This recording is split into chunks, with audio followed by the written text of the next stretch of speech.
नमस्कार दोस्तों, स्वागत है आपका आज के मुख्य समाचार में, जिसमें सबसे पहले और बड़ी खबर में आपको बताएंगे कि सिद्धारमैया होंगे कर्नाटक के मुख्यमंत्री। कल ले सकते हैं शपथ। डीके शिव कुमार को डिप्टी सीएम पद का मिला ऑफर। दूसरी खबर में जिक्र होगा कि मणिपुर में जमीनी हकीकत का पता लगाने के लिए कांग्रेस भेजेगी पर्यवेक्षक। मल्लिकार्जुन खड़गे का बड़ा फैसला। तीसरी खबर में जिक्र होगा कि बुलडोजर के खौफ में जीने को मजबूर। शकूर बस्ती की महिलाओं ने राहुल गांधी से कही ये बात। दिल्ली से बड़ी खबर। चौथी खबर में जिक्र होगा कि कर्नाटक में जीत के बाद अब कांग्रेस की मध्य प्रदेश पर नजर। पार्टी ने दिया ये नया नारा। और पांचवी खबर में आपको बताएंगे कि विधानसभा चुनाव को लेकर निर्वाचन आयोग ने शुरू की तैयारियां। 18 मई को इन शहरों में होगी ट्रेनिंग। दोस्तों, हर एक खबर की गहराई में आपको ले जाएंगे, लेकिन उससे पहले अगर आपको भी ऐसा लगता है कि कर्नाटक की तरह राजस्थान और मध्य प्रदेश में बन रही है कांग्रेस की सरकार, तो वीडियो को लाइक करके कमेंट में लिखिए जय हिंद।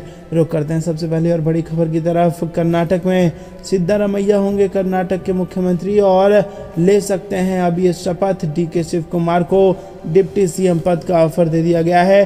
कर्नाटक में 13 मई को विधानसभा चुनाव के नतीजे आए थे और चुनाव में कांग्रेस ने प्रचंड बहुमत हासिल की और बीजेपी को सत्ता से बेदखल कर दिया। और कांग्रेस ने चुनाव से पहले सीएम का चेहरा घोषित नहीं किया था। ऐसे में चुनाव के बाद पूर्व सीएम सिद्धारमैया और कांग्रेस प्रदेश अध्यक्ष डीके शिव कुमार ने सीएम पद के लिए दावेदारी की थी। और इसके बाद आलाकमान ने दोनों नेताओं को दिल्ली बुलाया और 4 दिन के मंथन और कई दौर की बातचीत के बाद भी नाम पर आम सहमति नहीं बन पाई। रुक करते हैं अगली ब्रेकिंग न्यूज़ की तरफ, जिसमें आपको बता दें कि मणिपुर में ज़मीनी हकीकत का पता लगाने के लिए कांग्रेस भेजेगी पर्यवेक्षक। मल्लिकार्जुन खड़गे का बड़ा फैसला। जी हाँ दोस्तों, आपको बता दें कि हिंसा प्रभावित मणिपुर की स्थिति पर कांग्रेस ने बुधवार को राज्य की स्थिति पर चिंता व्यक्त की है। उन्होंने राज्य में जमीनी हकीकत का पता लगाने के लिए पर्यवेक्षकों को भेजने का फैसला किया है। ये फैसला कांग्रेस राष्ट्रीय अध्यक्ष मल्लिकार्जुन खड़गे ने मंगलवार की शाम को पार्टी कार्यकर्ताओं के प्रतिनिधिमंडल से बातचीत करने के बाद फैसला लिया और कहा कि मणिपुर के कांग्रेसी कार्यकर्ताओं के प्रतिनिधिमंडल ने राज्य के लोगों की परेशानियों के बारे में बताया।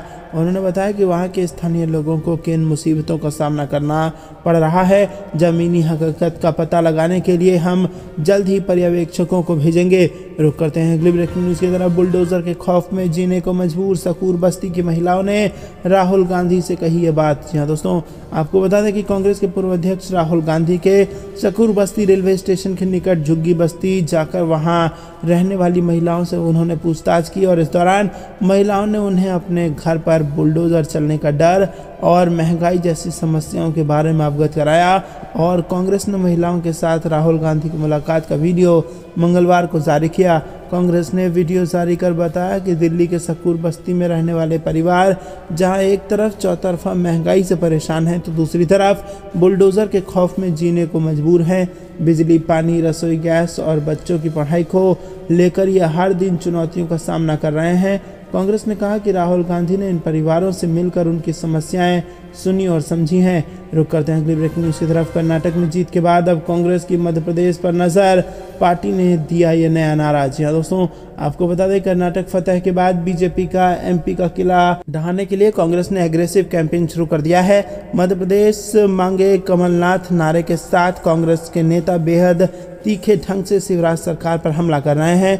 कांग्रेस ने अपने सोशल मीडिया कैंपेन में एक और नए नारे के साथ मध्य प्रदेश और कर्नाटक की एक समान परिस्थितियों का भी जिक्र किया है। कांग्रेस के चुनाव अभियान की शुरुआत करने वाले कमलनाथ ने कहा कि कर्नाटक चुनाव में बुरी तरह हार के बाद बीजेपी के नेता अपना संतुलन खो बैठे हैं।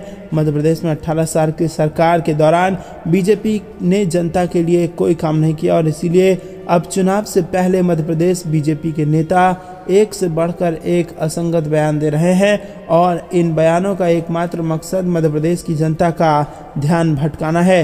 दोस्तों, आपको बता दें कि बीजेपी को स्पष्ट समझ लेना चाहिए कि मध्य प्रदेश की जनता बहुत समझदार है, वो भटकने की राजनीति में फंसने वाली नहीं है। उन्होंने आगे कहा कि प्रदेश की जनता अब बयान नहीं सुनना चाहती, बल्कि बीजेपी सरकार से काम का हिसाब मांग रही है। बेहतर होगा कि शिवराज सरकार बयानबाजी छोड़कर प्रदेश से किए गए अन्याय के लिए प्रायश्चित शुरू करे। रुक करते हैं अगली ब्रेकिंग न्यूज की तरफ। विधानसभा चुनाव को लेकर निर्वाचन आयोग ने शुरू की तैयारियां। 18 मई से इन शहरों में ट्रेनिंग शुरू। जी हाँ दोस्तों, मध्य प्रदेश में इस साल के अंत में विधानसभा चुनाव होने हैं। ऐसे में चुनाव आयोग ने अपनी तैयारियां शुरू कर दी हैं। राजधानी भोपाल और जबलपुर में ईवीएम वीवीपैट मशीनों की FLC वर्कशॉप का आयोजन किया जा रहा है और ये वर्कशॉप 18 और 20 मई को होगी। भारत निर्वाचन आयोग नई दिल्ली से आए प्रशिक्षकों द्वारा ईवीएम वीवीपैट मशीनों के बारे में जिला निर्वाचन अधिकारियों और उप जिला निर्वाचन अधिकारियों को प्रशिक्षित किया जाएगा। दोस्तों रुक करते हैं अगली ब्रेकिंग न्यूज की तरफ। अखिलेश यादव का दावा, लोकसभा चुनाव में जनता पलट देगी बीजेपी की नाव, और इस आंकड़े का भी दिया हवाला। जी हाँ दोस्तों, आपको बता दें कर्नाटक विधानसभा चुनाव के नतीजों के बाद से बीजेपी पर विपक्षी दलों के जुबानी हमले जारी हैं। चुनाव परिणाम आने के बाद से बीजेपी के विरोधी दल कई बड़े सियासी दावे कर चुके हैं और अब नया दावा समाजवादी पार्टी प्रमुख अखिलेश यादव ने किया है। उन्होंने आगामी लोकसभा चुनाव को लेकर कहा है कि चुनाव में जनता बीजेपी की नाव पलट देगी।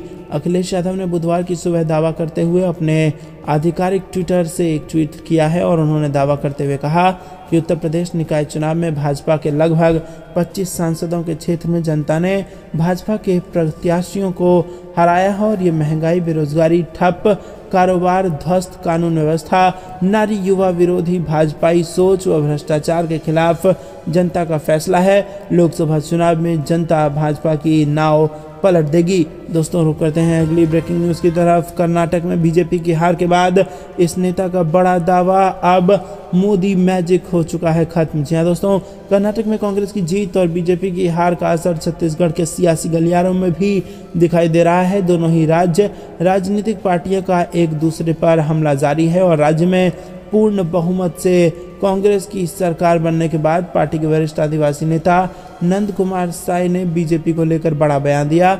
उन्होंने पीएम मोदी और बीजेपी पर जमकर निशाना साधा और कहा कि मोदी का मैजिक खत्म हो चुका है, देश की जनता जागरूक हो चुकी है। हिमाचल प्रदेश के बाद कर्नाटक में कांग्रेस की जीत हुई है और इससे साबित हो गया है कि बीजेपी की दाल अब गलने वाली नहीं है। श्री राम और बजरंगबली के सहारे नहीं पार होगी बीजेपी की नैया। कर्नाटक विधानसभा चुनाव के नतीजों को लेकर नंद कुमार साय ने ये बात कही और कहा कि धर्म, कर्म, नाटक, नौटंकी अब नहीं चलेगा।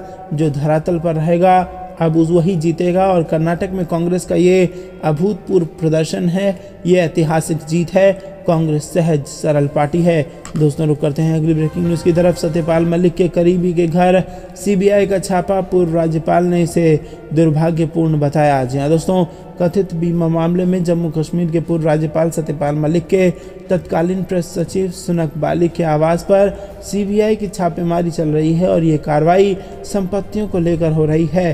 सीबीआई द्वारा दर्ज 2 भ्रष्टाचार के मामलों में प्रेस सचिव सुनक बाली मुख्य संदिग्ध हैं और सूत्रों ने कहा है कि जिन जगहों पर छापेमारी की जा रही है वो मलिक के वर्तमान और पूर्व सहयोगियों से जुड़ा हुआ है। रुक करते हैं ब्रेकिंग न्यूज की तरफ। बिहार में धीरेन्द्र शास्त्री के बिहार दौरे पर मचे बवाल के बीच लालू यादव का आया पहला बयान। जी हां दोस्तों, आपको बता दें कि बिहार में बागेश्वर धाम प्रमुख धीरेन्द्र शास्त्री के दौरे को लेकर सियासी बवाल शुरू हो चुका है। भाजपा जहां पूरी ताकत से धीरेन्द्र शास्त्री के समर्थन में खड़ी है, भाजपा नेता लगातार धीरेन्द्र शास्त्री के प्रवचन में शामिल हो रहे हैं, तो दूसरी ओर महागठबंधन के नेता बाबा पर जबरदस्त तरीके से हमलावर हैं। महागठबंधन के नेता साफ तौर पर कह रहे हैं कि वो प्रचार करने के लिए आए हैं और इसी को लेकर आरजेडी सुप्रीमो और बिहार के पूर्व मुख्यमंत्री लालू प्रसाद यादव का बयान सामने आया है। लालू यादव से कुछ पत्रकारों ने बाबा बागेश्वर को लेकर सवाल पूछे थे। लालू यादव ने जवाब में साफ तौर पर कहा कि कौन है ये बाबा, क्या वो कोई बाबा है? दोस्तों, यहाँ पर आरजेडी की ओर से बागेश्वर बाबा के खिलाफ लगातार बयानबाजी हो रही है और इन सब के बीच लालू यादव का ये बयान कहीं ना कहीं राजनीतिक बवाल को और भी बढ़ा सकता है। दोस्तों, ये थी दिन भर की सारी जरूरी और बड़ी खबरें। अंत तक बने रहने के लिए बहुत बहुत धन्यवाद। जाने से पहले वीडियो को लाइक, चैनल को सब्सक्राइब करके बेल आइकन दबाइए। जय हिंद, जय भारत।